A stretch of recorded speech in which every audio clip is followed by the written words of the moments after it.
Buenas tardes, chicos. ¿Se escucha bien? Sí, doctora, sí, Se escucha, ¿no? sí, doctora, sí se escucha. Buenas tardes. Buenas tardes.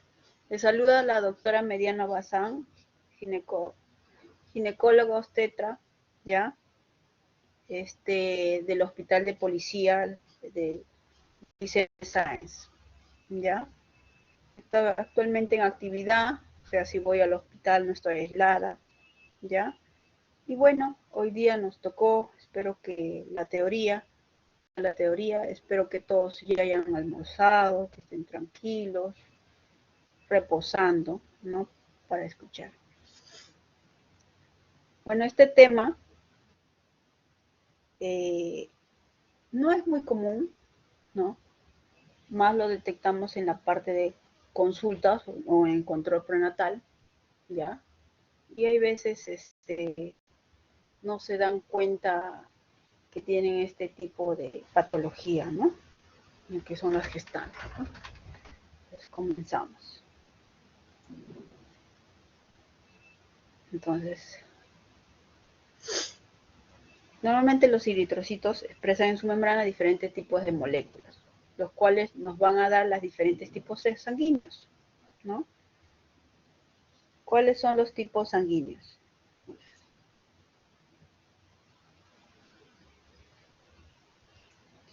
Entonces, anteriormente, eh, la posibilidad de transfundir sangre de un individuo a otro quizás es, era seriamente discutida, ¿no? Por primera vez en la mitad del siglo XVII, ¿no? Aunque ya desde hace tiempo más antiguo se había pensado en los poderes vitales de la sangre, ¿no? Y en su capacidad rejuvenecedora, ¿no? Se habían escuchado o han visto así películas antiguas, ¿no?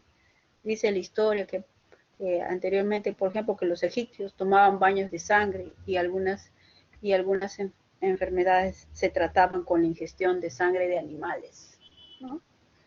Eh,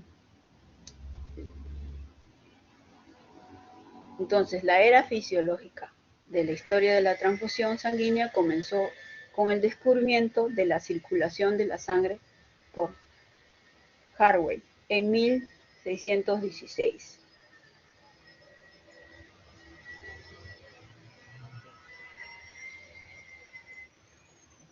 Entonces, los primeros experimentos fueron hechos con transfusiones homólogas entre animales y en 1967 se efectuó la primera transfusión de un humano al cual se inyectaron 9 onzas de sangre de carnero.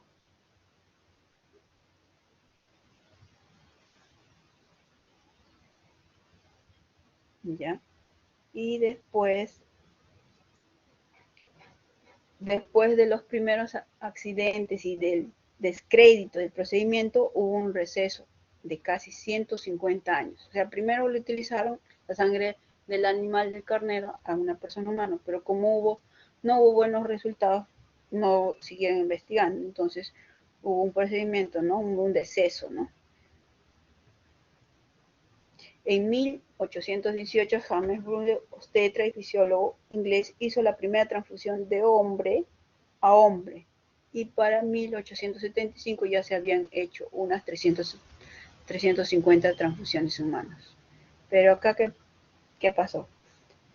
En 1899, exacto, informó sobre la aglutinación de eritrocitos de algunas personas con el suero de otras e interpretó este fenómeno como anormal.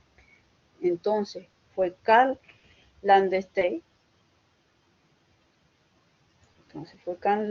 médico austriaco, ya, nació en 1867, nació en 1943, analizó la sangre de un total de 22 personas, incluyendo la suya y la de 5 colaboradores de su laboratorio, ¿no? Llegó así a descubrir 3 tipos distintos de matrices, denominados A, B y O. Entonces, para ese momento, tipos de sangre eran A, B y O. Entonces, estos hallazgos los realizó en Viena. por el año 1901. ¿Ya? 2 años más tarde, 2 discípulos suyos, Alfredo de Castello y Adriano Stoll, descubren un cuarto grupo, al que llaman AB. ¿Ya? Entonces, ahí tenemos 4 grupos. Entonces, 4 grupos. Existen principalmente 2 tipos de proteínas que se determinan el tipo de sangre, la A y la B, cuya presencia o ausencia da lugar a grupos sanguíneos, que son los 4 grupos A, B, AB y O. Hay otros tipos de moléculas presentes en la membrana de los hematíes que dan lugar a diversos sistemas sanguíneos, como el Lewis, Dufo, Del, Kick, etc. Entonces tenemos ya ahí los 4 grupos sanguíneos, ¿ya? Que son la A, la B, AB y la O. Un poco de historia, ¿ya? ¿Y cómo es con el factor RH? En el año 1940 se detecta la existencia de un nuevo antígeno en la membrana de los hematíes de la mayoría de la población. Este antígeno es llamada RH o antígeno E, ya que las primeras investigaciones se llevaron a cabo experimentando con el simio de tipo Macacus rexus.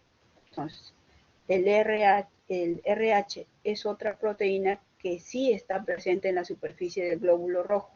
Entonces será RH positivo. Y si está ausente, es RH negativo. Entonces tenemos 4 grupos sanguíneos. Son A, B, AB y O. Y el factor tenemos RH positivo y RH negativo. Cuando está la proteína, ya está presente ese RH. Cuando la proteína está presente en la superficie del globo rojo, ¿es RH positivo o negativo? Positivo. Positivo. Y si está ausente, Negativo. y si esa proteína no se encuentra, es negativo, ¿no? Entonces ahí vamos. Entonces por eso que ahí se va. Grupo, por eso les preguntan, ¿qué grupo tienes? Ah, ustedes tienen que decir tipo A, soy del grupo B, o el grupo AB, y la O, que es la universal, ¿no? ¿No? Porque mayormente la mayoría de los humanos tenemos grupo O, ¿no? Muy raras veces encontramos el grupo AB, ¿no? Y cuando es factor, tiene que decir negativo, positivo o negativo. Entonces, el RH es otra proteína que se encuentra en la superficie, como ya le habíamos dicho, en la mayoría de la población. O sea, mayormente la población tiene RH positivo, 85%, ¿no? En el sistema RH hay mayor de 50 antígenos. Se contemplan 6 antígenos, determinantes de la mayoría de los fenotipos. D, I, C, C, E. El antígeno D es el más inmunógeno y determina a las personas el RH. El gen RH positivo es dominante, incluso cuando se junta con un RH negativo, que prevalece el positivo. Entonces, por ejemplo, ustedes son positivos, tienen sus genes RH positivo, positivo, positivo. El factor RH en la sangre será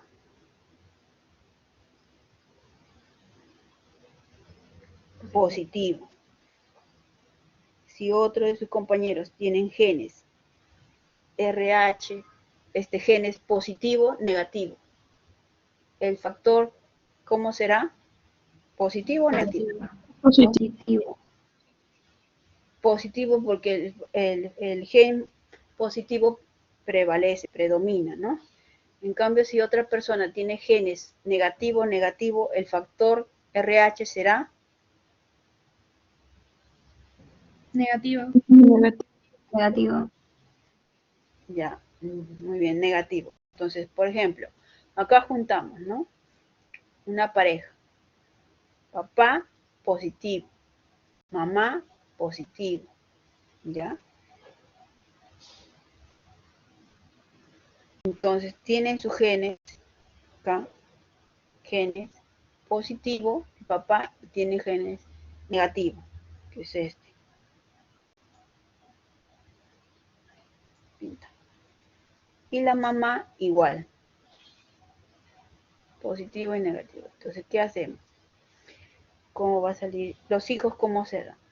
Entonces, si el papá trae su gen positivo del papá y de la mamá puede dar un gen negativo. Entonces, ¿qué tipo de factor RH va a salir el hijo?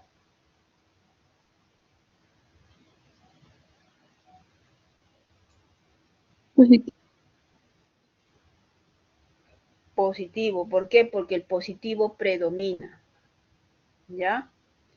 ¿Qué pasa si del papá sale el gen negativo? ¿Ya? Y de la mamá sale un gen positivo. Entonces, ¿el hijo cómo va a salir? ¿Qué factor va a ser? Positivo. Positivo, porque el positivo predomina. Igual, ¿qué pasa si el gen del papá es positivo y de la mamá positivo? Ahí no hay problema porque sale positivo. ¿Ya? Pero ¿qué pasa si el gen del papá es negativo y sale otra vez, pone el gen de la mamá negativo? Entonces, ahí, ¿qué tipo de factor RH va a salir el hijo? Negativo. Negativo, ¿no?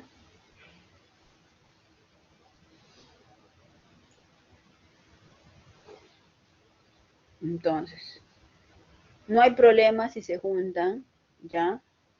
O sea, los papás, o sea, que tengan gen positivo y negativo. Los dos que tengan ese gen, el mismo gen, no hay problema, ¿ya? ¿Por qué? Porque bien los hijos van a salir positivo, o sea, los dos positivos, ya RH positivo, ya, o con gen de positivo y negativo, pero el factor va a salir que predomina siempre el positivo, va a salir RH positivo, ¿ya? O de repente, que salen gen negativo, negativo, va a salir el hijo negativo. Hasta ahí no hay ningún problema. Salen 33% de población, son así. ¿Cuál es el problema? El problema viene acá. De repente, el papá tiene genes positivo, positivo. De repente la mamá tiene genes negativo, negativo. ¿Ya? Entonces, ¿qué pasa? Un gen del papá no hay problema porque los dos son positivos. Pero ¿qué pasa? Que el gen de la mamá es negativo. Entonces ahí sí hay problema. ¿Ya? Igual acá.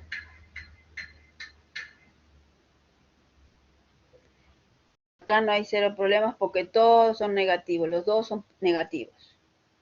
Las parejas son negativas, no hay problema. Los hijos van a salir negativos. Entonces, acá cuando el papá es negativo y la mamá tiene genes positivo y negativo, entonces puede ser ya que sale 50% positivo y negativo, ¿ya? Y otro 50% que sean negativos totalmente. Entonces, el problema es cuando los hijos salgan con genes positivo y negativo. Entonces, se denomina RH positivo los hematíes que son aglutinados por este anticuerpo y tienen, por tanto, el antígeno RH en la superficie. Se denomina RH negativo los que no tienen aglutinados y, por tanto, no poseen el antígeno RH en la superficie. Este factor se encuentra en la sangre del 85% de las personas, que se denomina RH positiva, mientras que el 15% restante que carece de este factor se denomina RH negativas. De esta forma, una persona debe de tener un grupo sanguíneo formado por la proteína A, B, los dos o ninguna, y además será RH positivo o negativo, ¿no?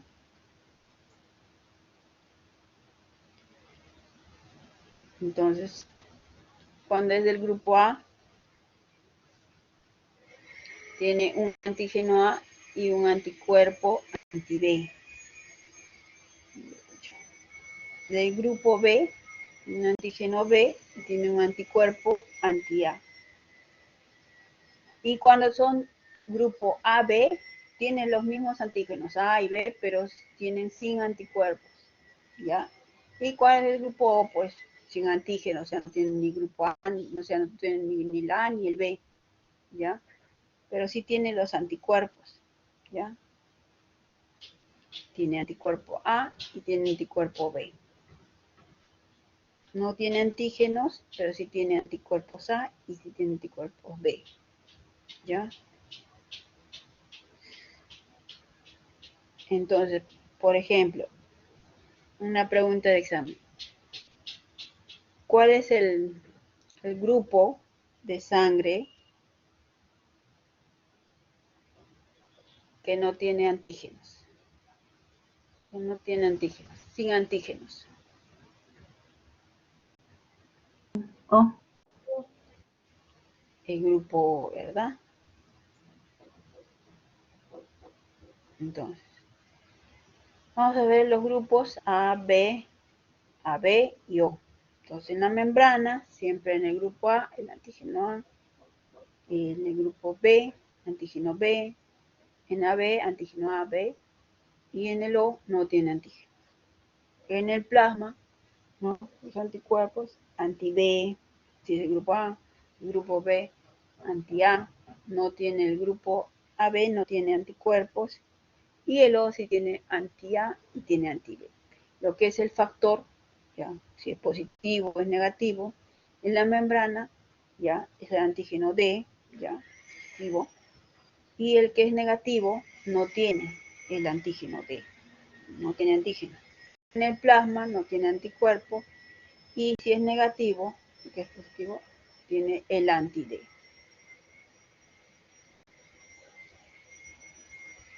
Entonces, ¿quién puede recibir? Estas son las partes que pueden recibir y a quién puedo donar, ¿no? En esta tabla vemos acá. ¿A quién puede recibir y quién puede donar? Están viendo acá que el grupo O, ¿no? El grupo O negativo que puede donar a toditos, todos los tipos de sangre, sea positivo o sea negativo. Grupo O negativo, ¿no? Entonces, ese mismo grupo, si tiene el grupo A, B y ese factor positivo, le puede donar, ¿no? Si tiene, ¿cuál es? Si es grupo A, B y es negativo, le puede donar al positivo, normal. Y al negativo también, no hay problema. Se puede recibir. Entonces, si es grupo A positivo, le puede donar al grupo AB positivo nada más, pero no le puede donar al grupo AB negativo. Igual le puede donar su mismo tipo de sangre que es A positivo, pero ya no le puedes donar a los otros grupos que es negativo o al B o al O. ¿Ya? Si es A negativo, igual puede donar al grupo AB, sea negativo o positivo, al grupo A positivo y al grupo A negativo. No le puede donar al grupo O ni al grupo B, ¿ya? Si el que puede donar es si tiene sangre tipo B positivo, RH positivo, entonces puede donar a uno que tenga AB positivo y el B positivo, nada más. Al mismo tipo de sangre y al B positivo. Pero si es un B negativo, que son raros también, puede donar un grupo AB positivo a un B negativo, AB negativo, al mismo grupo de sangre que es B negativo y al B positivo. Ya no le puedo donar al A ni al O. Si es O positivo, todo puede donar al mismo, pero positivo. Al B positivo, AB positivo, A positivo, al B positivo y al O el mismo grupo que es O positivo. Y el que puede donar a toditos es el O negativo. ¿Ya? Entonces, para que sepan, para cuando les pregunten A por B si un familiar o un paciente necesita y ven el tipo de sangre, ya sabes quiénes pueden donar, ¿no? Entonces vamos a nuestro tema, entonces ya sabemos cómo, cuántos grupos de sangre tenemos y el factor RH ya tenemos, ¿no? Entonces, nuestro tema es inmunización materno-fetal. ¿Y qué es su inmunización? El desarrollo de anticuerpos contra antígenos, ¿no? No, inmunización, desarrollo de anticuerpos contra antígenos. Inmunización, desarrollo de anticuerpos contra antígenos de la misma especie. Entonces, eso es lo que vamos a ver en las mujeres gestantes, ¿no? Entonces, inmunización materno-fetal es el desarrollo de anticuerpos maternos contra los antígenos fetales. ¿Ya?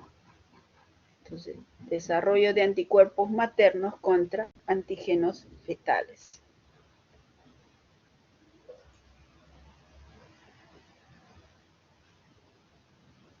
Entonces, inmunización materno-fetal, ¿cuál es el objetivo de este tema? Reconocer las características clínicas, manejo y tratamiento de la inmunización materno-fetal, estimular las conductas preventivas para evitar el desarrollo de esta enfermedad. ¿Ya?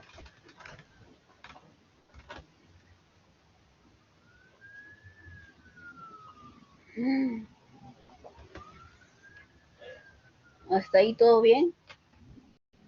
¿Han entendido lo que es factor, grupos de sangre y factor RH?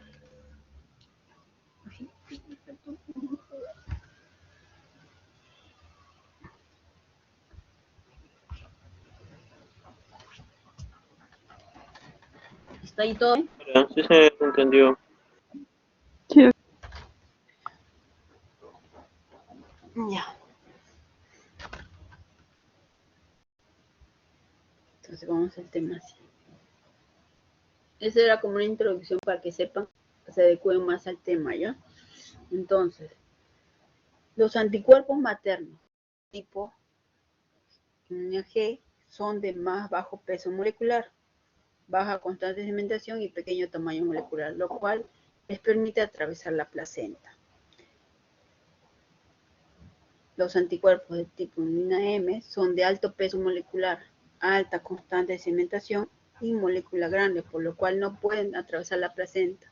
Por tanto, no participan en la eritroblastosis fetal o enfermedad hemolítica feto-neonatal.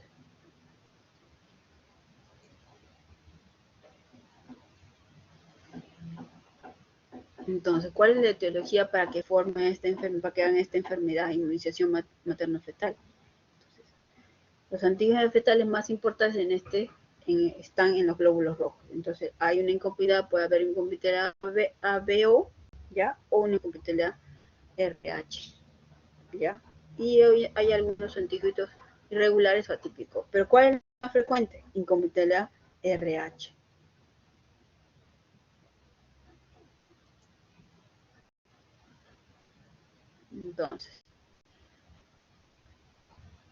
Entonces, sabemos que los grupos sanguíneos en la población es uniforme, ¿no? La más común, ¿cuál es? El O positivo.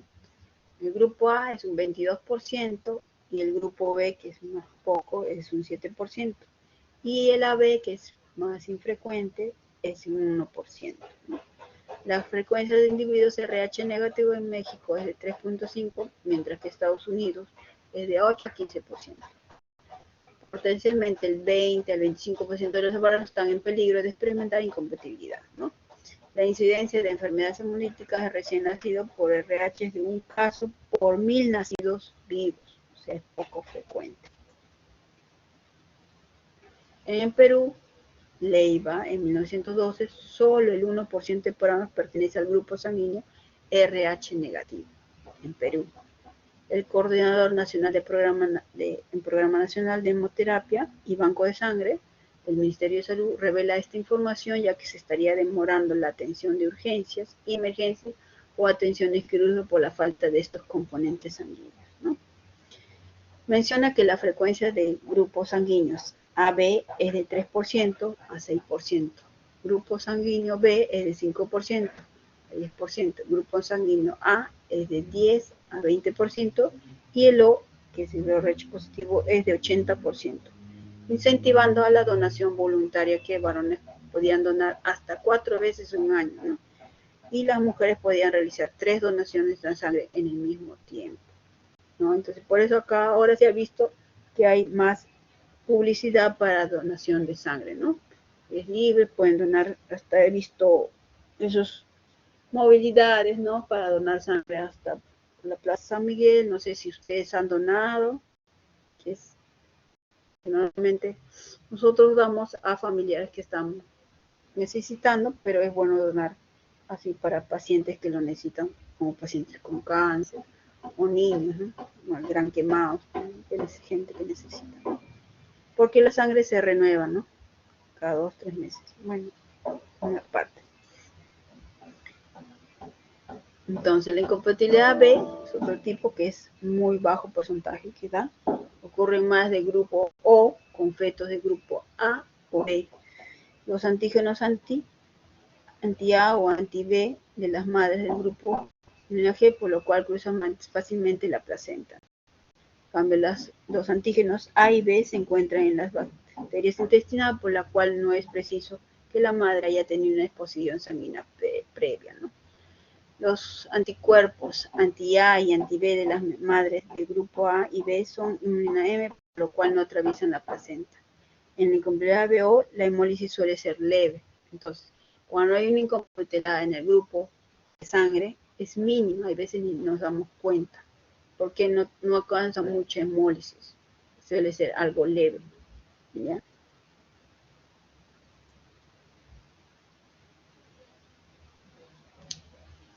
Puede haber, ¿no? Puede haber una incompatibilidad BO cuando la madre es grupo O y el feto sale A o B. Es la más frecuente de las enfermedades hemolíticas. Se debe a anticuerpos naturales, anti-A o anti-B. No depende de una inmunización previa. Ya puede afectarse el primer embarazo, generalmente moderado. Entonces, cuando hay una incompatibilidad del grupo de sangre ABO, entonces, ¿qué pasa? ¿Qué le dije? ¿Cuál es la que traspasa más la barrera placentaria? La incompatibilidad tiene un 5% de producir inmunización porque se produce mayormente la inmunina M, por lo cual no es la inmunina M es la que tiene mayor peso molecular y no pasa la barrera placentaria. Entonces, la afección es muy leve, ¿ya? Esos son los casos que no se ven mucho. Igual, incompatibilidad BO, sistema ley, entidad muy frecuente, significación clínica, no sé, ¿ya? Inulina M no atraviesa la placenta, ¿ya? Y los antígenos Lewis no desarrollaban el feto, ¿no? Entonces el diagnóstico difícil, ya que la destrucción de matriz es mínima, el cúmulo indirecto es negativo, no implica la existencia de una enfermedad hemolítica, ¿ya? Cuando le dicen incompatibilidad ABO, muy difícil, ¿ya? La incompatibilidad de ABO tiene solo un 5% de producir isoinmunización. ¿Por qué? Porque se produce mayormente inulina M, que tiene mayor peso molecular, por lo que la afección es leve, traspasa muy poco la placenta. En cambio, la incompatibilidad RH, ¿ya? Eso sí es la forma más severa de eritroblastosis, ¿no? ¿Ya? Es la forma más severa. Entonces acá es lo que se va a presentar frecuentemente. La incompatibilidad RH. Es la forma severa de eritroblastosis, la presencia del antígeno de calificar al individuo en RH positivo, ¿ya? Entonces aquí una madre con RH negativo cursa con anticuerpos anti-D, ¿no? El mecanismo para la sensibilización materna es la transfusión sanguínea de sangre RH positiva o el embarazo de un feto RH positivo, ¿no? ¿Cómo se da esto? Entonces dice, ¿por qué hay incompatibilidad de RH? ¿No? Cuando la madre es negativa, ¿no? Y A por B tuvo un accidente y le transfundieron RH positivo. O tuvo un embarazo, ya, y el feto salió un RH positivo, ya. Entonces, en esos casos puede haber incompatibilidad RH. Hay otros anticuerpos irregulares atípicos, cuadro poco frecuente, con los antígenos diferentes, como el CD o el ABO, pueden dar lugar a hipermestosis fetal leve o grave, pero muy casos raros, ¿no? Se describe sin solución a los antígenos que el Dufy-Kik, Reuters, Digo, XE, etc. Son fácilmente detectados por la prueba de Curie indirecta. El manejo es el mismo que para la gestante RH negativo, que presenta sensibilización. Entonces, severidad según el sistema afectado. Entonces, lo que más predomina es el factor RH, ¿no?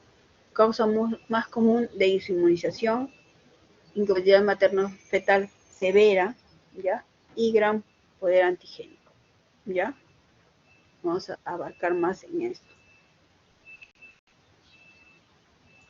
Lo que es el sistema ABO es enfermedad benigna, algo leve, poca especificidad antigénica, ¿no? Y el otro sistema que puede ser Lewis, es un tema muy atípica, significación clínica y anticuerpos inulina M. Entonces, ¿cuáles son las causas de inmunización materno-fetal? Entonces, no vamos a abarcar más acá en inmunización por factor RH, ¿ya? Esa es la causa más común de inmunización. Entonces, ¿cuáles son las causas? ¿No? Transfusiones fetomaternas, ¿no?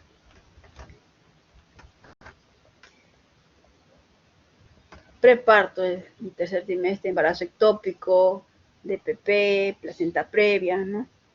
Durante el parto es más común, también se puede, ¿no? Pasar lo que es examen del feto. Procesos patológicos, hipertensión materna, toxemia, abortos, traumatismo abdominal, etc. Procedimientos obstétricos, cesáreas, cordocentesia, amniocentesis, aspiración de vellosidades coriónicas y extracción manual de la placenta. ¿Ya? Esas pueden ser las causas de inmunización materno-fetal. Otros, transfusiones sanguíneas incompatibles previas.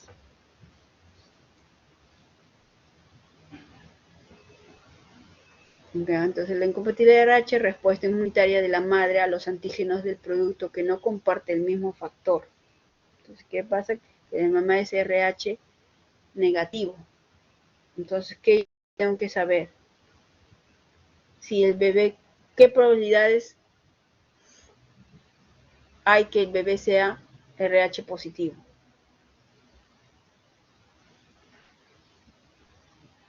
Que el papá sea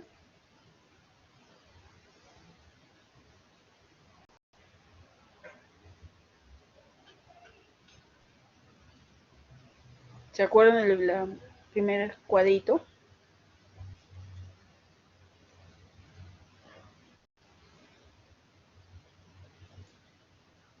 Si la mamá es RH negativo. El papá RH positivo. No, entonces ahí no. Si el papá es RH positivo, ahí hay problema. Pero si el papá es RH negativo y la mamá es RH negativo, Negativo, sí. el bebé va a salir negativo, ahí no hay problema. Entonces, acá, ¿por qué se produce la inmunización? Cuando hay incompatibilidad, cuando el papá es el RH positivo, ¿ya? Entonces la respuesta inmunitaria de la madre a los antígenos del producto que no comparten el mismo factor RH. Entonces hay una incompatibilidad materno-fetal más severa de gran poder antigénico. Incompatibilidad RH, presencia de un feto RH positivo en una madre RH negativa sin paso de glóbulos rojos fetales a la madre y sensibilización.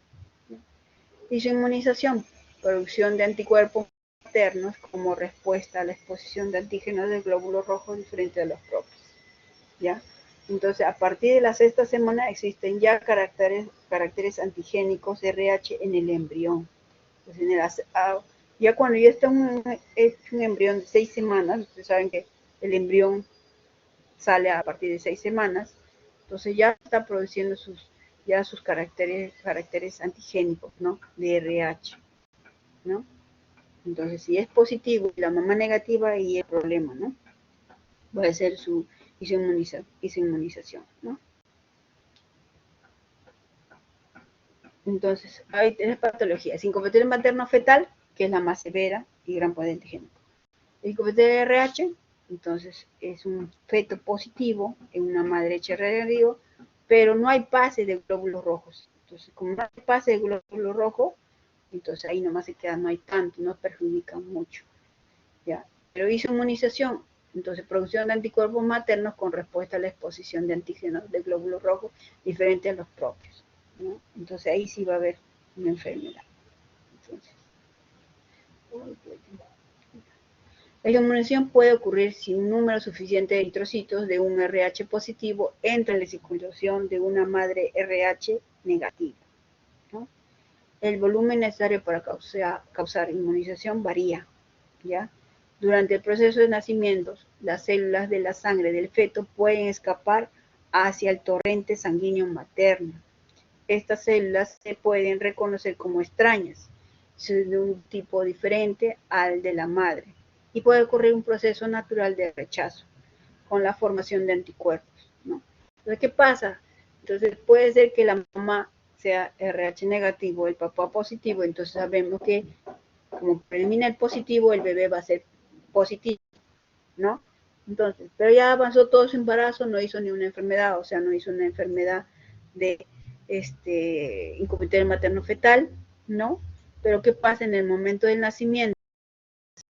Algunas células de la sangre del feto pueden escapar al torrente sanguíneo de la madre, ¿no? Y esta madre puede producir anticuerpos.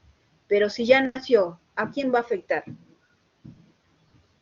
El bebé salió todo bien, todo. Entonces, ¿a quién puede afectar? Al siguiente embarazo. Al siguiente embarazo. ¿Ya?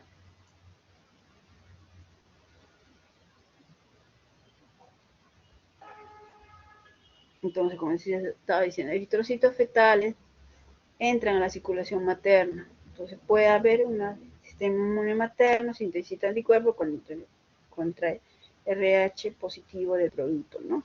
Entonces, ahí aumenta la producción de IgG y IgM, ¿no? Entonces, si hay primer embarazo no es afectado, o sea, si no afecta, o sea, no entra, si no afecta, el sistema inmune guarda la memoria. Entonces, ¿cuál la va a afectar? En el segundo embarazo, ¿no? En el segundo embarazo sí va a afectar, puede haber va a haber más bioproducción de IgG, puede traspasar la placenta y haber destrucción de eritrocitos fetales, ¿no? ¿Ya? Y entonces ahí sí va a ser la enfermedad, ¿ya? Entonces, mayormente la enfermedad agarra en el segundo embarazo. Como siempre, cuando son la mamá RH negativo, papá RH positivo, entonces si es primer embarazo, el bebé va a salir positivo, ¿no? Entonces, en el momento del parto, el cesárea, de repente el primer embarazo fue un aborto, va a haber liberación de eritrocitos, RH en la circulación materna, ¿no? Entonces, si pasan los eritrocitos a la circulación materna, entonces la madre va a reaccionar, va a producir anticuerpos, ¿no? Y esto va a permanecer en la sangre de la mamá. Entonces, ¿qué pasa en el segundo embarazo, no? Como eso ya tenía anticuerpos, ¿no? Ahí hay una barrera, ¿no? Como ya tiene anticuerpos, entonces ya pasa a la placenta, ¿ya? La placenta se baña en sangre materna y internaliza el suelo con un linaje materno. Existe un receptor de fetal de inulina G, ¿no? Expresado en las vesículas internas del cintofobasto. Ocurre una acidificación en el endosoma, torce de la inulina materna y lo transmite a la circulación, donde se libera el pH fisiológico de inulina G. Inulina G, cristalino, y entonces comienza a ser la enfermedad, ¿no? Entonces, más problema es en el segundo embarazo, ¿no? Respuesta materna primaria, cuando es primaria, es del primer embarazo, la cantidad de sangre capaz de producir una respuesta inmune es de tan solo 1 milímetro. Sin embargo, cantidades menores pueden reforzar una inmunidad secundaria adquirida. El linfocito materno, antígenos de los matrices fetales, Síntesis de anticuerpos, linfocitos de la memoria, no puede provocar una inmunización, ¿no? La respuesta primaria es débil y tardía, mediada por la globulina M, que atraviesa la placenta por su peso molecular. Es por eso que la enfermedad hemolítica en el primer embarazo es rara. Entonces, cuando ven una paciente, cuando el esposo es RH positivo, sabemos que el bebé va a salir positivo, entonces en el primer embarazo, o sea, no es mucho, no es mucho que haga la enfermedad hemolítica. Entonces, más tenemos que preocuparnos o poner la vacuna para el segundo embarazo. El riesgo de desinfección materno depende del volumen de la hemorragia transplacentaria y la extensión de la respuesta inmunológica materna. Si hay enfermedad hemolítica, los linfocitos B maternos inician M, de vida corta, que no atraviesan la barrera placentaria, luego linaje a lo largo. Posteriormente, los linfocitos B, que en la memoria, esperan nueva exposición al antígeno RH, próximo embarazo generalmente. Entonces la producción de inmunidad aumenta, la cual atraviesa la placenta y destruye los glóbulos rojos fetales y ahí ya produce la enfermedad, ¿no? Enfermedad hemolítica o anemia fetal que produce feto, ¿ya?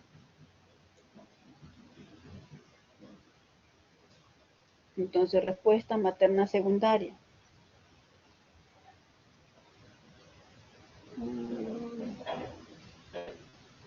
Ya. Entonces, cuando el segundo embarazo cae, hay un embarazo previo, ya tenía un embarazo previo que era factor RH positivo. Entonces, si ya tenía un embarazo, entonces ha producido anticuerpos, inmunina G.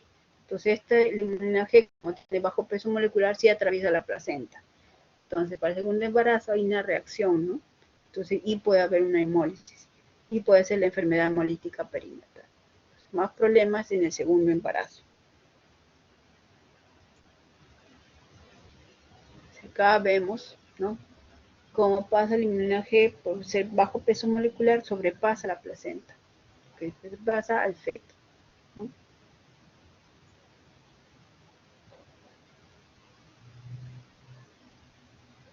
Entonces, centralizada.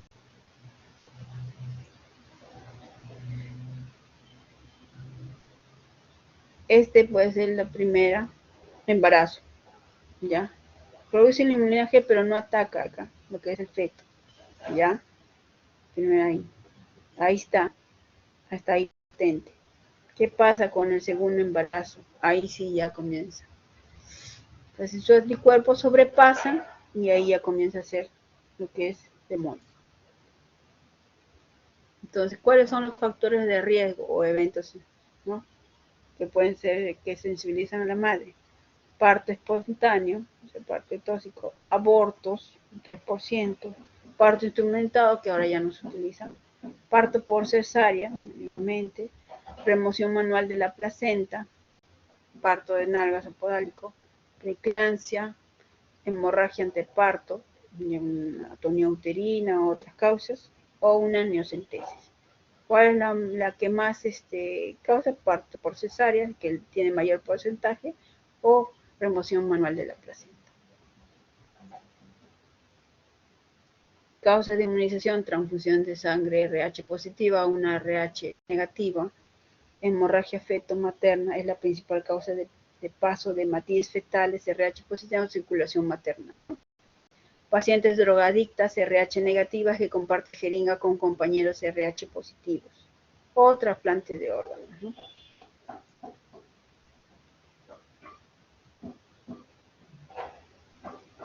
Entonces, primer embarazo, un niño que tiene factor RH, es decir, un RH positivo, puede inmunizar a la madre con su RH negativo durante la primera gestación. La madre desarrolla anticuerpos específicos anti-RH que permanecen en circulación en un estado latente hasta que se produzca el segundo embarazo. En el segundo embarazo, estos anticuerpos, como estaban latentes, pueden atravesar la placenta y reaccionan contra los hematíes del feto, un hijo, y pueden producir el aborto, ¿ya? O una enfermedad hemolítica del recién nacido. O sea, Si no produce en primeras semanas, ¿ya? Entonces puede producir la enfermedad hemolítica del recién nacido que cursa con ictericia, conocida como eritroblastosis fetal. En el segundo embarazo, esta enfermedad hoy en día se puede prevenir mediante la vigilancia sistemática de las embarazadas RH negativas y administrar adecuadamente la inulina anti-RH durante el embarazo y después del parto. ¿Cómo le llaman? Esa ampolla. Entonces, anti-D, ¿no?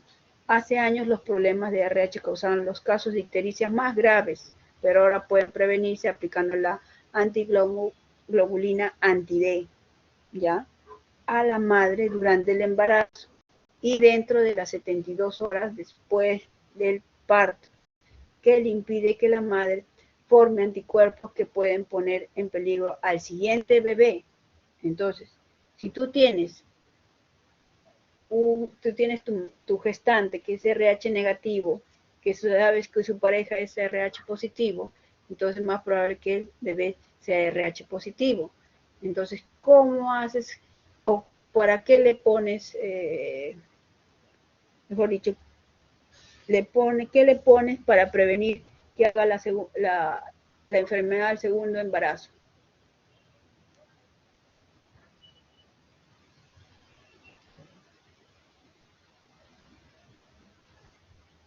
¿Qué le pones?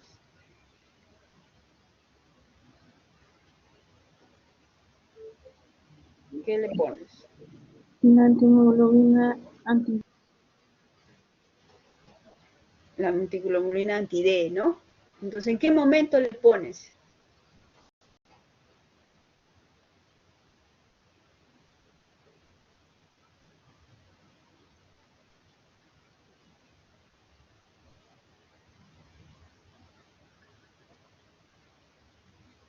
¿En qué momento le colocamos?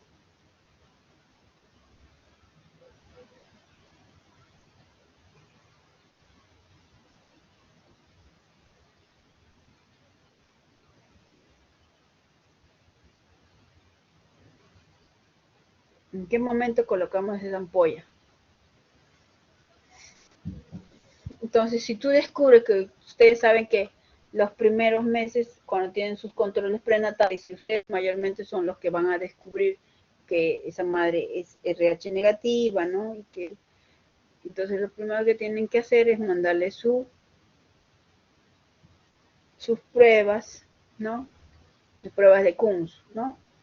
Y de preguntarle exactamente qué tipo de sangre es el esposo o la pareja y ponerle la ampolla que le dice que cuesta un poquito caro, que hay veces las pacientes no tienen, entonces le dice, señora, tiene dos alternativas, colocarse la ampolla durante el embarazo, que es a las 28 semanas, o después de su parto, ya sea parto por cesárea o parto vaginal, ¿no? Y tienes 3 días todavía para esperar. ¿Ya? O puede ser inmediatamente después del parto o puedes esperar 2 días más, ¿ya? Entonces, por eso se pone la antiglobulina anti-D, no para ese primer embarazo, sino para el siguiente, ¿ya? Para evitar la eritroblastosis o la enfermedad hemolítica del recién nacido, ¿ya? Condiciones para que exista la enfermedad. Primero, debe existir un primer contacto con el antígeno de tal forma que se desarrolle anticuerpos, o sea, sin fisión. Este contacto no hay gran producción de anticuerpos. Segundo, debe existir un nuevo contacto con el antígeno de tal forma que exista una nueva reacción. En esta etapa existe gran producción de anticuerpos, ¿no? Es el segundo embarazo. Condiciones generales, la severidad del cuadro clínico depende del grado de destrucción globular y de la eritropoiesis compensatoria, o sea, la eritroblastosis, ¿no? Esto destrucción puede originar en el feto un cuadro clínico que va desde una anemia leve, que no requiere tratamiento, hasta un grado de enfermedad que lo pueda llevar a la insuficiencia cardíaca congestiva, ascitis y edema generalizado, o sea, un hidrofetal, llegando a los casos severos y muerte intrauterina. ¿Ya?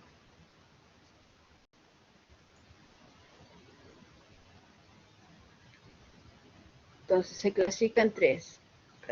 Enfermedad leve, enfermedad moderada, enfermedad severa, ¿no? Enfermedad leve, cuando no hay anemia, cuando se requiere tratamiento o intervención. Moderada, cuando existe anemia moderada, hepatomegalia, después del nacimiento. Estos infantes desarrollan ictericia severa, presentando riesgo de kernitos, ¿no?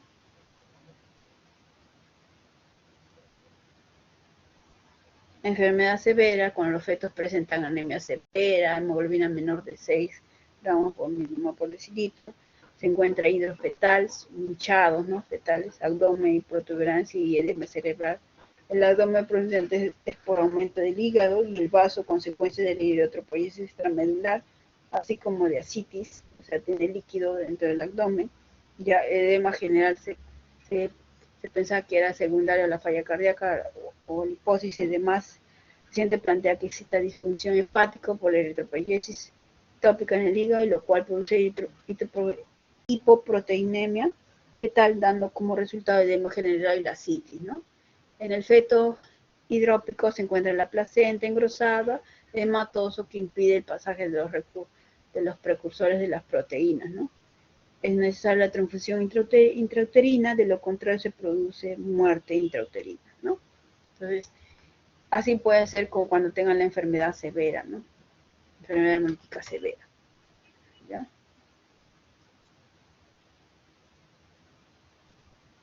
Entonces ya saben la fisiopatología, el paso de los anticuerpos maternos, circulación fetal y anemia fetal que puede causar, ¿no?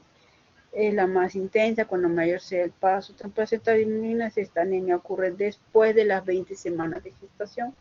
Las intervenciones invasivas realizadas durante el embarazo exacerba el progreso, ¿no? Entonces, si produce anemia, entonces hay un mecanismo de compensación, que hay una eritropoiesis medular y extramedular. Entonces, diagnóstico, una buena historia clínica, ¿no? Antecedentes ginecostétricos, si ha tenido abortos, si es RH negativa, si ha tenido abortos, si ha tenido embarazos ectópicos, ¿no? Tener en cuenta que la enfermedad agrava con cada embarazo, ¿no? Si el primer embarazo no pasa nada, pero el segundo embarazo, de repente en el primer embarazo no se puso la ampolla, ¿no? Entonces de repente no le pasa nada, pero en el tercer embarazo ahí ya comienza, ¿no? Embarazos previos con producto RH positivo, grupo sanguíneo y factor RH materno. Entonces siempre determinar si la madre es RH negativo, determinar el grupo sanguíneo del padre. Es importante la sentencia de transfusiones previas, de donar sangre, ¿no? Se debe determinar cuáles niños estuvieron afectados en embarazos previos, ¿no? Si de repente no le pasó nada al primero, de repente al segundo o al tercero, ¿no? Diagnóstico, manejo, generalidades, ¿no? Si existe evidencia de incompatibilidad o desinfección, es importante el interrogatorio de antecedentes. Se recomienda que las pacientes que tienen una historia de muerte perinatal se maneje más agresivamente, ¿no? También es importante determinar el estado antigénico y el genotipo del esposo, a fin de determinar si es homo o heterocigoto, y por lo tanto establecer las posibilidades de que el hijo sea RH positivo. Consulta temprana y continuada, y contar con unos neonatólogos expertos, ¿no? Sí, que hacen la enfermedad.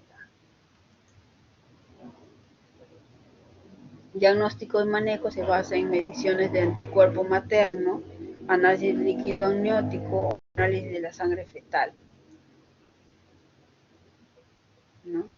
Como primero, entonces, si tienes en la consulta te viene, que le sacas en toda consulta, en la primera consulta de control prenatal, te mandas tu perfil obstétrico, de ahí te sale que es negativo la madre, entonces comienzas a preguntarle sobre la pareja, ¿no? Si el esposo es negativo no hay problema, pero es cuando el esposo es positivo, ahí el problema, ¿no? Entonces, ¿qué mandas? ¿Cuál es lo otro que vas a hacer? Le vas a mandar el test de Kuhn directo, ¿no? Detecta anticuerpos inmunogénicos enlazados en eritrosis, se toma muestra de sangre, se elimina el suero y se introduce la inmunina antimana. Presencia de anticuerpos, que es positivo cuando hay presencia de anticuerpos con los glóbulos rojos, ¿no? Indirecto, detecta anticuerpos no unidos al glóbulo rojo o al suero, se estudia el suero y se inocula eritrocitos con antigenicidad. Positivo, presencia de anticuerpos que el cuerpo asume como extraños. Entonces, en mediciones del anticuerpo materno se usa la prueba de Kuhn indirecta. La prueba de Kuhn o antiglobulina humana se usa para demostrar la presencia de anticuerpos maternos, ¿no? El Kuhn indirecta. ¿Ya? El reactivo de esta prueba se prepara inyectando suero humano con la inmunoglobulina al conejo, a la cara, con lo que se obtiene un suero antiglobulina humana, ¿no? Entonces, para demostrar la presencia de estos anticuerpos en el suero de la embarazada, se realiza la prueba de Kuhn indirecta, ¿no? En esta prueba primero se incuba el suero y a estudiar al de la madre una solución salina con glóbulos rojos, RH positiva, luego se agrega el suero de Kuhn. La aglutinación indica la presencia de anticuerpos, ¿no? Si hay aglutinaciones, entonces quiere decir que la madre tiene anticuerpos anticuerpos, ¿no? Entonces puede ser que haya tenido una reacción primera o haya tenido un hijo, ¿no? Que haya hecho, que es RH positivo, por eso ha producido anticuerpos. Entonces quiere decir que para este embarazo puede hacer la enfermedad. No solo se requiere la identificación del antígeno responsable, sino también la titulación del anticuerpo. La presencia de anticuerpos debe ser monitorizada en intervalos regulares. Entonces, el Kuhn indirecto se utiliza para indicar las pacientes inmunizadas entre las gestantes RH negativas. Sus resultados expresan en número de diluciones un aumento de titulación de 1/8 a 1/16. No presenta un verdadero incremento en la cantidad de anticuerpos en la circulación materna. El título crítico se define como el punto en el cual existe un riesgo significativo de ictero fetal, considerado que el punto de inicio del seguimiento debe ser la titulación de 1/32. ¿Ya? Entonces, a ver, un caso clínico. Viene una paciente gestante que le hace su primer control prenatal a las 20 semanas. Le manda su perfil obstétrico y sale RH negativo.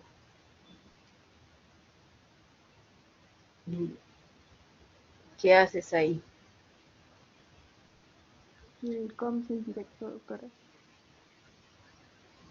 ¿Qué?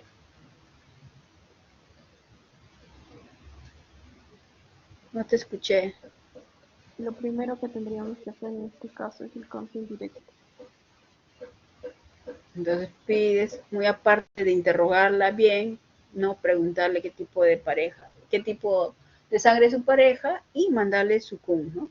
Yo te digo, ¿qué tipo de CUM le mando, doctor? La parte de indirecto. El CUM indirecto le mando para certificar que hay, para ver, ¿para qué nos sirve el CUM indirecto? Indirecto. Para detectar los anticuerpos que no están unidos o no están en el suero.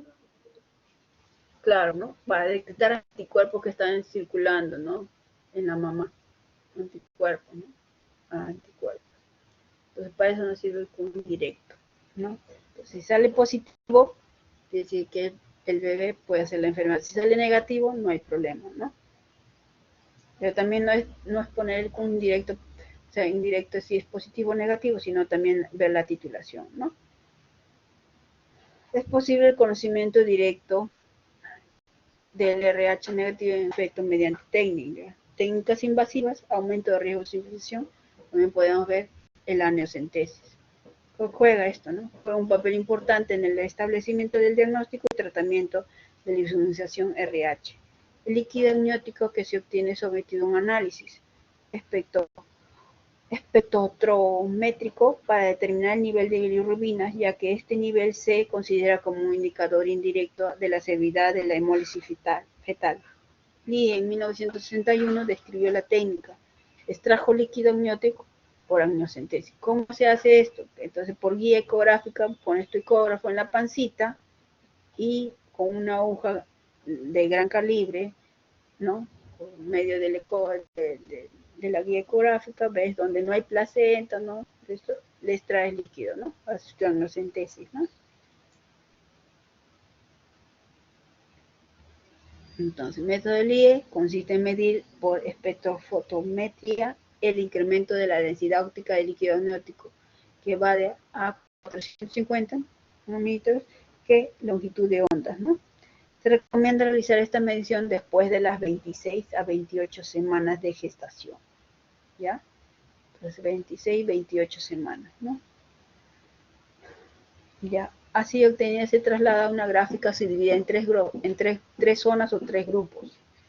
El grado de enfermedad fetal se determina de acuerdo a la localización del valor en la gráfica, ¿no? ¿Qué dice? Que esto lo extraemos líquido, el método de Ley, extraemos líquido, ¿no? Del feto, que se hace a partir de las 26, 28 semanas, ¿no? Y lo vamos dando una titulación. Cuando es en zona 1 o en zona A, indica buen estado fetal, denota la presencia de un feto RH negativo o uno con RH positivo, pero con muy poca anemia, Conducta conservadora y se respeta la evolución del embarazo hasta las 38 semanas, momento que se deberá inducir el parto, a fin de evitar el aumento de la simulación materna. Se recomienda repetir la amniocentesis cada 4 semanas si los valores disminuyen y cada 2 semanas si se mantiene en constante aumento, ¿no? Esa es la zona 1 o zona A. Entonces, ahí no hay problema. Quiere decir que el bebé es RH positivo, pero que está haciendo muy poca anemia, que no es necesario transfundir, ¿no? Cuando vean en la zona B, en la zona 2, indica moderado compromiso fetal, o sea, sí está afectando al bebé esos anticuerpos, ¿no? En estos casos, las determinaciones se repiten cada semana.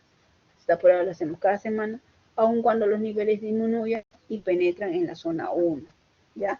Si las cifras permanecen en la zona 2, extraer el feto cuando madura la relación líquido amniótico o a las 36 semanas, 34 y 36 semanas. Subsecuentemente, esta zona fue subdividida en dos partes, alta y baja. Un gráfico.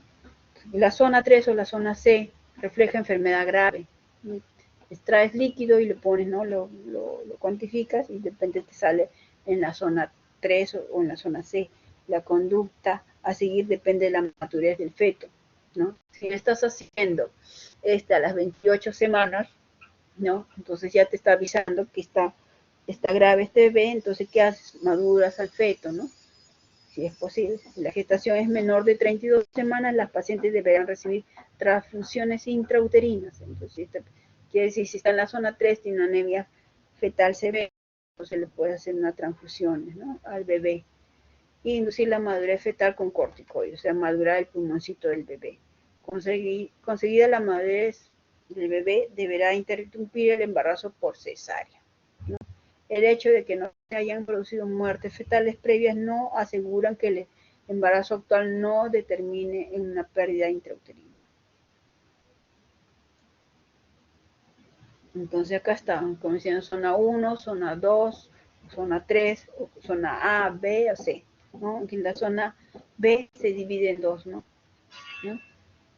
Acá lo van cuantificando, estas es las semanas de gestación y cómo va cuantificando, ¿no? Entonces, en la zona A o zona 1, repetir procedimiento a las 4 semanas, o sea, cada mes. Si sale la zona B, puede repetir procedimiento a la semana. Si solo sale en la zona B1, repetir a las 4 semanas. Si sale en la zona 2, pero en descenso, repetir a las 2 semanas. Si sale igual en la zona 2, repetir a la semana. Además, seguimiento con Doppler para ver la arteria cerebral media hasta las 35 semanas, ¿no? Considera un solo curso de corticoides en edad gestacional de 24 a 34 semanas de gestación, o si pruebas de maduración no son contundentes, ¿no? Entonces, las corticoides para la maduración pulmonar se da hasta las 34 semanas, ¿no? Si ya sale en una zona 3 o zona C, ya, la hemoglobina hace una cortocentesis, la hemoglobina sale mayor de 30%, monitoreo con Doppler y cortocentesis una nueva oportunidad, ¿no? Para medir la hemoglobina del bebé. Si es menor de 30%, transfusión intrauterina, transfundir al bebé versus parto según la edad gestacional, ¿no? De repente tiene 35 semanas, ya puedes terminar gestación, de repente tiene 34, también puedes terminar gestación previo a sus corticoides para maduración pulmonar, ¿no? considerar curso de corticoides entre la edad de 24 y 24 semanas y su prueba de demoración pulmonar no son contundentes. Cortocentesis funiculocentesis, método de elección para evaluar el grado de anemia fetal, o sea, extraer para ver si el bebé cuánto está la hemoglobina, utilidad diagnóstica para el tratamiento transfusional, ¿no? Permite conocer la concentración de hemoglobina en la vena umbilical. Feto normal, mayor de 11 gramos por decilitro, moderadamente afectado de 8 a 11 gramos y gravemente afectado menor de 8 gramos por decilitro. Entonces, ¿en cuánto de hemoglobina le vamos a transfundir al feto? ¿Cuándo tiene cuánto? Mayor. Cuando tiene de hemoglobina, ¿cuánto le vamos a transfundir al feto? Sangre. Cuando tenga cuánto de hemoglobina.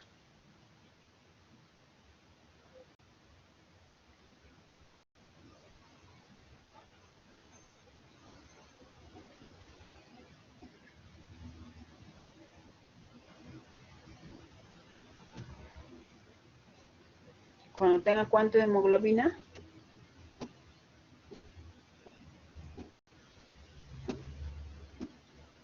A ver, de los 107, ¿me están siguiendo o estoy hablando por las puras? Sí, sí, doctora. Cuando tenga cuánto de hemoglobina le podemos transfundir al feto.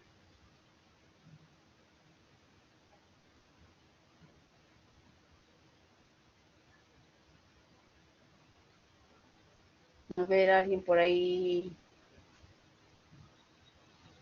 ¿Se escucha?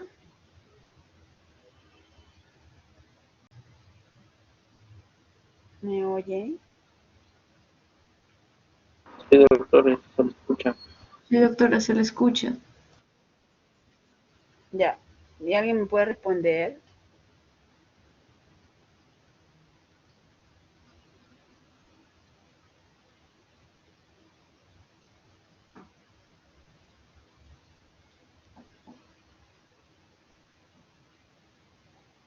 ¿Con cuánto de hemoglobina yo transfundo al feto?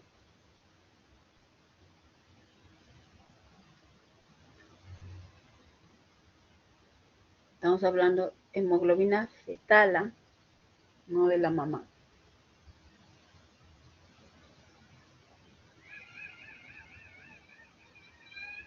A ver, ¿están ahí, Vicuras? ¿Están ahí? ¿No están ahí?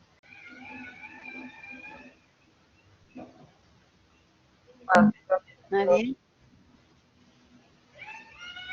Hola.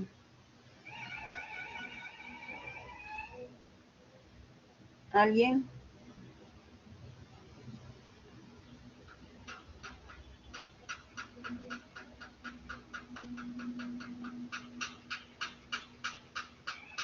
Nadie.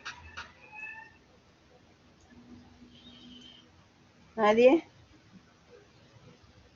Entonces estoy hablando por demás.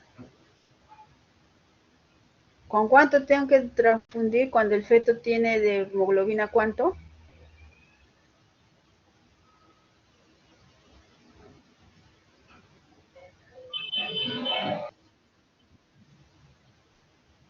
Buenos días, doctora.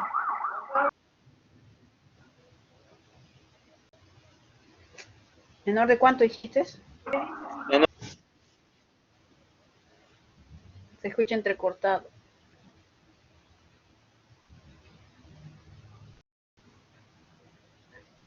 Menor de 8. Gracias, menor de 8. Gracias.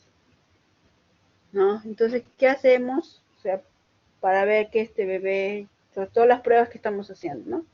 Primero, ya pedimos, sale negativo la madre, de ahí pedimos el KUNS. ¿Qué KUNS? Indirecto. ¿Qué tipo de KUNS directo? Indirecto, ¿no? Y de ahí sale positivo, entonces, que quiere decir que hay anticuerpos, ¿no? Entonces, de ahí, ¿qué podemos hacer también? En el primer La prueba, embarazo like, la prueba es la ¿no? Entonces, ver, ¿no? En qué zona está, en zona 1, zona 2, zona 3, o que es A, B, C, cualquiera de esos, ¿no? Si es en la zona A, no hay problema. Si es en la zona B, se divide en dos. En zona B1, o sea, parte baja, no hay problema, pero si es en la zona B alta, ahí sí hay problema, ¿no? Y si es en la zona C, entonces sí hay problema. Entonces quiere decir que ese bebé está haciendo anemia fetal. Entonces, si es anemia fetal, yo quiero saber cuánto tiene hemoglobina, entonces tenemos que hacer una cordocentesis. Una cordocentesis, tú extraes de la vena, le extraes sangre y para ver cuánto tiene hemoglobina el feto. Si tiene menos de 8, entonces quiere decir una anemia grave. Entonces ahí sí podemos utilizar la transfundirle, ¿no? Sangre al feto. ¿Ya? Análisis de la sangre con docentesis, ¿no? Eso ya le había dicho, ¿no? Entonces dice, por otro lado, las complicaciones pueden ser rápidamente detectadas en forma fácil y eficiente mediante la ecografía Doppler, una bradicardia, sistole, incremento de la resistencia del flujo sanguíneo, de tal forma que el operado pueda responder en forma rápida, ¿no? La cordocentesis se debe realizar cuando los valores del cuadro de ley o los valores del cuadro 450 caen por la zona 3, ¿no? En el cuadro de ley, en la zona 3 en la parte alta de la zona 2 o zona B. También otras recomendaciones son cuando los títulos de anticuerpos maternos son mayores a 0, ¿no? O igual a 64, ¿ya? O la concentración de antides es mayor o igual a 0.7 microgramos por milimol. Otras determinaciones no invasivas, o sea que no tienes que tocar el feto neural. Entonces hay otros métodos para detectar la anemia fetal no invasiva. Determinación del ADN fetal en plasma materno, vida media muy corta, se puede realizar en menos de 28 semanas y después de cada semana. Y la ecografía fetal, ¿qué tipo de ecografía fetal? La Doppler, ¿no? Permite detectar el agrandamiento de órganos o la acumulación de líquido en el feto, ¿no? Para ver si tiene hidros fetal, ¿no? El diámetro de la vena umbilical solo aumenta en hidropecia de avanzada. El grosor de la placenta, ¿no? Mayor de 3 centímetros y no precoz de hidropexia, ¿no? El pastomegalia, la medición del hígado constituye un dato tardío en el diagnóstico de anemia fetal. Pero puede haber, pues encontrar análisis que haya dado cuenta que de repente ese feto tiene una hepatoesplenomegalia. Metría cardíaca fetal, diámetro del tracto de la salida de los vasos cardíacos e índice cardiotorácico, como indican otros indicadores de cardiomegalia, ¿no? Entonces, hacer en la ecografía, hacer esas mediciones, ¿no? Son seguros y no invasivos, detecta cambios fisiológicos de la hemólisis moderada a severa, ¿no? Como cuáles, dilatación de la vena umbilical, que hay gastritis, que hay polidragnios, edema subcutáneo, tamaño de la placenta, hepatomegalia, ¿no? Hidropecardía, signo precoz de deterioro de la enfermedad hemolítica, ¿no? Y el tamaño cardíaco.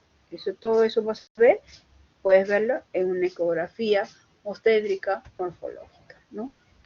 Entonces, y también para el Doppler, para que no sigan los cambios hemodinámicos para compensar la anemia, producen redistribución hacia ciertos órganos, que es corazón, sistema nervioso, suprarrenales, y debido a una menor viscosidad, mayor aumento de la velocidad del flujo, ¿no? Entonces, si hay aumento de la velocidad del flujo, entonces tenemos que ver este desequilibrio, lo que es en la circulación de la arteria cerebral media, ¿no? La anemia hemorrágica fetal resulta en un aumento de la velocidad máxima de la arteria cerebral media, ¿ya? Lo cual se puede determinar por medio de una ecografía Doppler, ¿no? La correlación entre el flujo sanguíneo en la arteria cerebral media y la anemia fetal es mucho más robusta cuando la hemoglobina fetal es menor de 10, ¿ya? Cuando la hemoglobina fetal es menor de 10, entonces ahí el flujo de la arteria cerebral media ya va a salir alterado. Y cuando tengan 8, peor todavía, se va a salir alterado, ¿no? 100% de todos los fetos con hemoglobina menor de 10 son identificados con esta técnica, ¿no?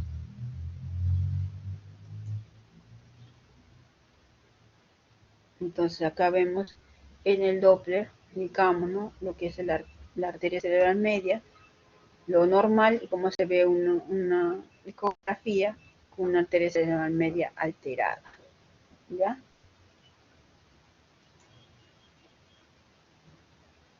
Entonces, ¿qué también podemos hacer? Hay una monitoración de los latidos cardíacos fetales, ¿no?, en la barriguita.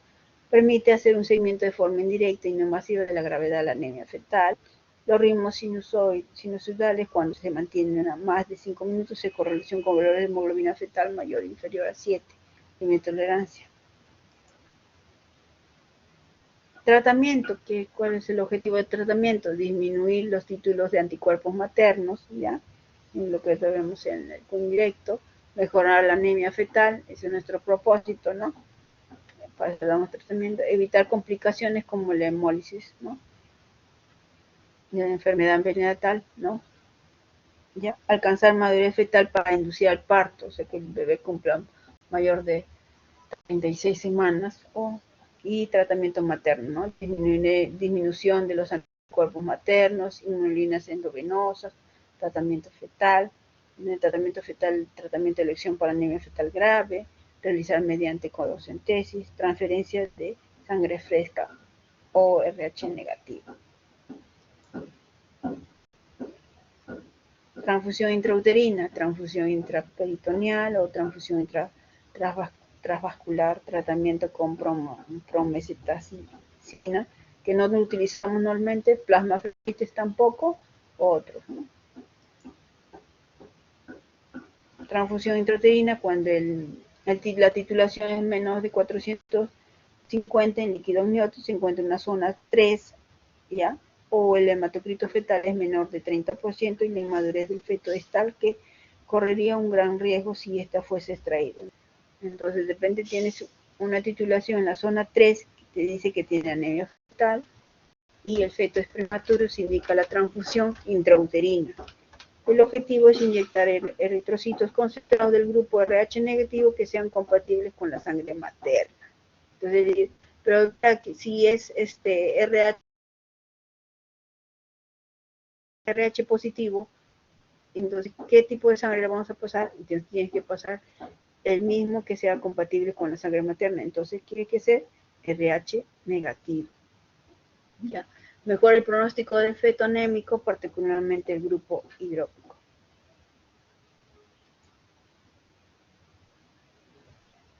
Tratamiento con promesitacina, ¿no? Algunos autores refieren a haber obtenido cierta mejoría utilizando Fenergan de 100 a 300 miligramos por vía oral al día. Sin embargo, su eficacia no ha sido demostrada, no lo utilizamos actualmente.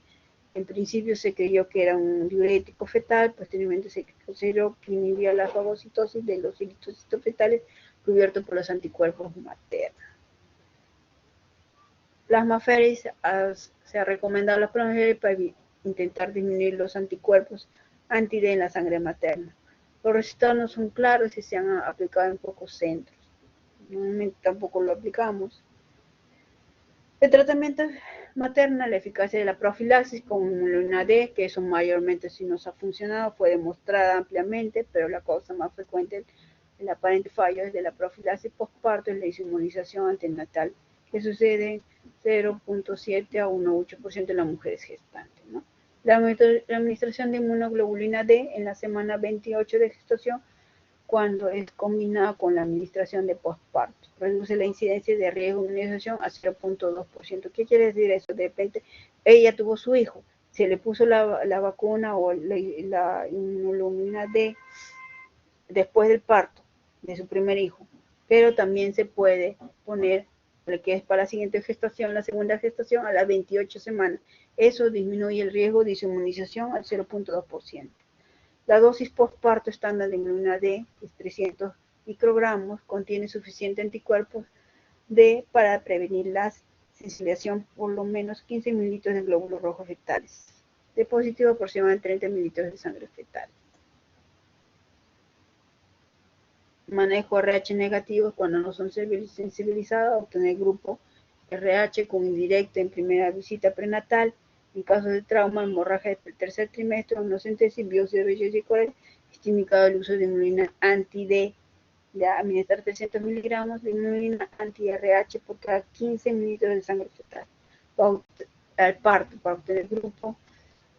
obtener grupo y RH del recién nacido y con un directo en sangre del cordón. Si es recién nacido, es RH positivo, colocar 300 miligramos de inulina anti-RH intramuscular a la madre. ¿Ya? Gestantes RH negativos inmunizadas. Sin historia clínica de feto previo afectados por inmunina RH, la paciente con títulos de anticuerpos de 1 a 4 es considerado sensibilizado.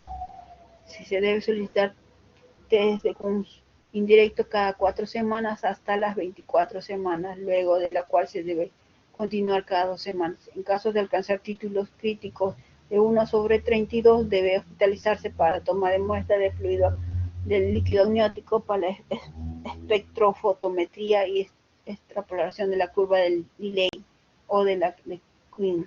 Además, estudios ultragráficos o ecografías o flujometría Doppler de la arteria cerebral media para ver si tiene anemia fetal, para ver con compromiso fetal y grado de anemia fetal, ¿no? Pero ya cuando una madre ya tiene historia clínica de feto previo, ¿no? O sea, que ya tuvo un hijo, o tuvo un aborto, o un embarazo ectópico, ¿no? Afectado por estimulación RH, pérdidas perinatales relacionadas a enfermedad hemolítica RH, necesidad previa de transfusión intrauterina, necesidad de sanguíneo transfusión natal, son consideradas como afectación previa. En estos casos, los títulos maternos no predicen el grado de anemia fetal, amniosíntesis debe realizar a las 4 o 8 semanas antes de respecto de la edad de gestación en que por primera vez se detectó morbilidad la gestación anterior, ¿no? Cuando no se precise el estado o datos, se debe realizar una síntesis tan temprana como a las 18 semanas, además de ecografía y Doppler de la arteria cerebral media repetidos cada semana o cada 2 semanas. ¿Qué quiere decir? No, si no viene una madre RH negativa, su test de Kunz debe ponerle indirecto, pedirle su test de Kunz indirecto. Si sale positiva, realizar la titulación, ¿no? La titulación de test de Kunz, si es menos de 1/16, solamente ecografías, ¿no? A las 16, 20, 24 semanas, 32 semanas, ¿no? Si todo sale bien, monitoración, ¿no? ¿Ya?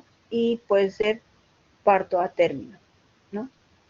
Pero ¿qué pasa si hace su test de Q, sale positivo y los títulos están en 1/32 o 1/128? Entonces sale tu ecografía, haces tus ecografías de 16, 24 semanas, 28 hasta 32 semanas. Y también tienes que hacerle su amniocentesis de 24 a 28 semanas para ver qué, el esquema del ley.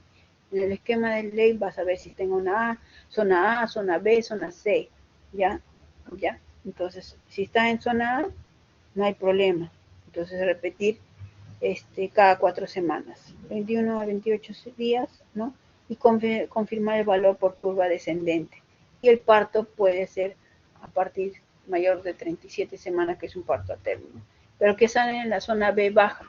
O sea, en la zona B baja, entonces repetir hasta hacer otra amniocentesis, hacer otra curva a las 2 semanas, o 2 o 3 semanas, ¿no?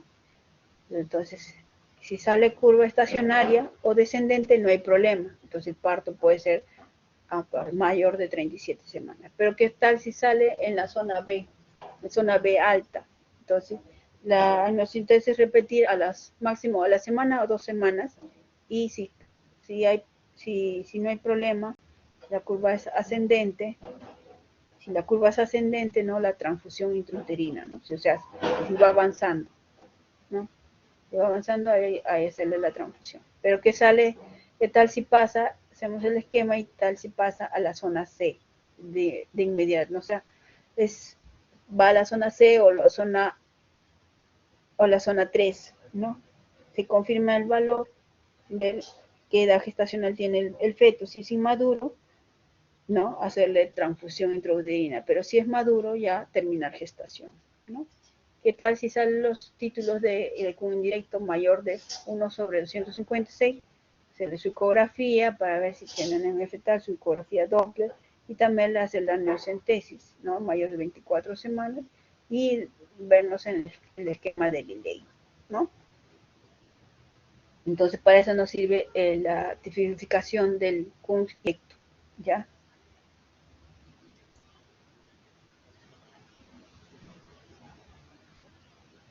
Prevención de la sensibilización, la eficacia de la profilaxis ha sido demostrado, se recomienda aplicar inmunoglobulinas RH ya en cantidad suficiente que logre bloquear los sitios antigénicos que impidan el desarrollo de la respuesta inmune de la madre.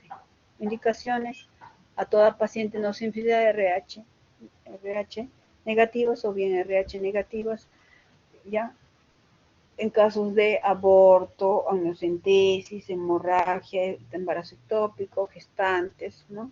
Y después del parto, ¿no? O error de transfusiones, ¿no? Mujeres no sensibilizadas se debe administrar 300 microgramos de gamma-globulina anti-D a toda mujer con RH negativo y con indirecto negativo en los siguientes casos, ¿no? A las 28 semanas de gestación y a las 24 o 72 horas postparto si el RH es positivo, con un directo negativo independiente del grupo del niño, ¿no? Si se omite la administración de la gamma-globulina a 24 o 72 horas postparto, puede administrarse hasta las 4 semanas después del parto, ¿no? Quiere decir que tienes ese RH negativo, tu bebé sale RH positivo, ya salió bien todo tu embarazo, pero das el parto y de repente no tiene plata para comprar la ampolla, entonces puedes ir juntando hasta las 4 semanas después del parto, puede ponerse la ampolla, en casos excepcionales, ¿no? Mujeres insensibilizadas cuando la paciente está embarazada y presenta prueba de Kunz. Con indirecta positiva determina el riesgo del feto según la titulación de anticuerpos presentes en la sangre, ¿no? Ya he dicho, si la titulación es de 1/16, lleva un riesgo de enfermedad hemolítica recién nacido, un 10%, si es 1/32, un 25% de riesgo, 1/64 riesgo 50%, y 1/128 un riesgo 75%, ¿no? De hacer la enfermedad hemolítica recién nacida. Si se detecta anemia fetal en un feto menor de 32 semanas, el riesgo de hacer la enfermedad hemolítica recién nacida es preferible practicar transfusión intrauterina, la cual se practica mediante la aplicación intraperitoneal de eritrocitosis, ya no sensibilizados, los cuales son absorbidos hacia la circulación a través de los linfáticos subdiafragmáticos de conducto linfático derecho. El volumen de transfundir es igual a semana de gestación. De acuerdo a esta fórmula, el volumen sería 50 mililitros en 25 semanas, 90 mililitros en 29 semanas. Seguimiento semanal con Doppler fetal, valoración de la velocidad máxima de la arteria cerebral media cada semana para descartar anemia fetal. Tratamiento fetal: durante el embarazo hay 3 posibilidades de tratamiento de acuerdo con la circulación de bilirrubinas en el líquido amniótico y su correlación con las semanas de gestación. Conducta expectante y control periódico de los casos de afectación leve hasta la inducción del parto entre las 36 y 38 semanas. En los casos de afectación moderada y grave, inducción de parto, realización de una cesárea según las condiciones estéticas tras seguir la maduración del feto. Transfusión fetal intrauterina en estas afecciones graves y fetos inmaduros sin posibilidades de concebir una maduración de forma inminente. Pacientes no sensibilizadas, permitir el parto a término. Dígame, pacientes sensibilizadas, la zona 1, inducir el parto cuando la relación del I alcance la madurez, ¿no? Zona 2, inducir el parto cuando la relación alcance la madurez. En zona 3 o zona C, si no se administran transfusiones intrauterinales, provocar el parto a las 32, 34 semanas. Si se administra transfusión intrauterina, se recomienda provocar el parto a las 35 semanas o con demostración de madurez fetal. Dígame, Diego. Disculpe, doctora, a las ¿Escucha? sí, tenemos examen de gerente algunos, doctora, quería saber si podemos retirarnos porque ya 6 minutos para que empiecen las Ya clases. ahorita termino, 6 minutos. pero es hasta No, es 2 horas, a las 4:30 hasta las, comienza nuestro examen, doctora. pero ahí decía, yo lo hago según el sílabus que está, yo lo he hecho así. Porque hay veces me dicen que no muy rápido, que no se muy rápido la clase, por eso le he hecho así. ¿Por qué no han avisado al inicio, pues? ¿Me habrían avisado al inicio? Ya. Entonces, No unas todos, cosas voy a doctora. cambiar. No todos, doctora, Yo teníamos no el sabía, examen, disculpe. Solamente es un grupo, yo no, no no sabía. toda la promoción. Bueno, yo me guío al sílabus, por eso yo le digo, yo me guío al sílabus, pero si ustedes sabían de este examen, ¿por qué no me han avisado al inicio? ¿Ya? Bueno, vamos a seguir, ¿ya? Pacientes no sensibilizadas, permitir el parto a término. Pacientes sensibilizadas, como ya les había dicho. El parto, la extracción del feto de la manera más atraumática posible, utilizando monitorización fetal, o sea, su monitoreo, anestesia regional y practicando una cesárea entre la mínima duda.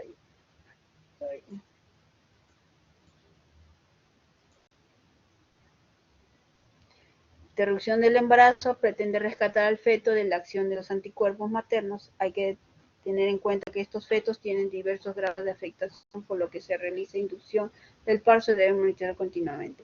La extracción prematura debe valorarse con mucha cautela en centros donde se cuente con especialistas de neonatología. O sea, para sacar un prematuro siempre debe haber una área de neonatología o UCI neonatal.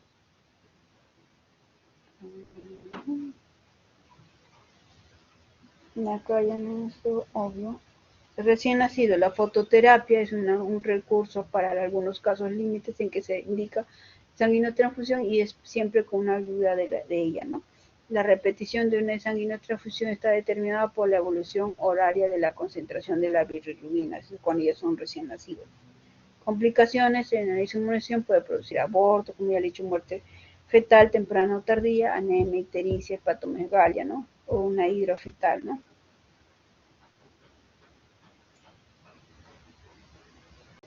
Esto vemos pacientes con hidro, forma grave y menos habitual, que normalmente lo que es en mi práctica, no me ha tocado así fetos, no he visto, pero sí ha habido casos de hepatomegalia, sí, ya, estos casos severos, ¿no? Ese es un paciente con hidrofetal, ¿no? En ecografía como vemos, ¿no? Como nos damos cuenta que este bebé es un hidrofetal, ¿no?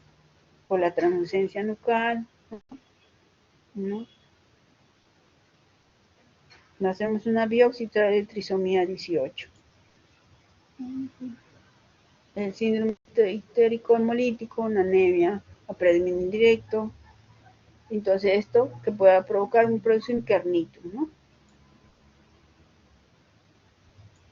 Ya cuando ya es neonato, es un recién nacido, que puede provocar, ¿no? Y eso sería todo, chicos. Acá, ¿cuál es la importancia, no? Entonces, ustedes lo que tienen que saber cómo actuar en una paciente que es RH negativo. Es acá importante que sepan. Ustedes no van a hacer tratamientos, los casos son mínimos para llegar a esto. Y saber para qué colocamos la inmunoglobulina anti-D, ¿ya? Y cuánto es y en qué momento colocarlo. ¿En qué momento lo colocamos?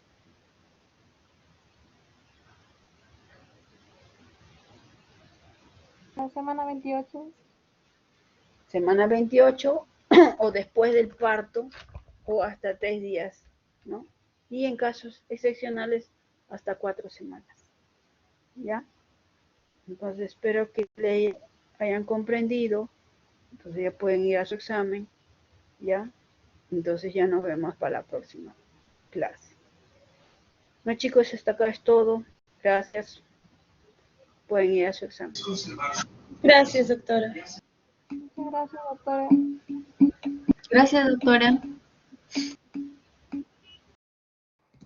Gracias, doctora.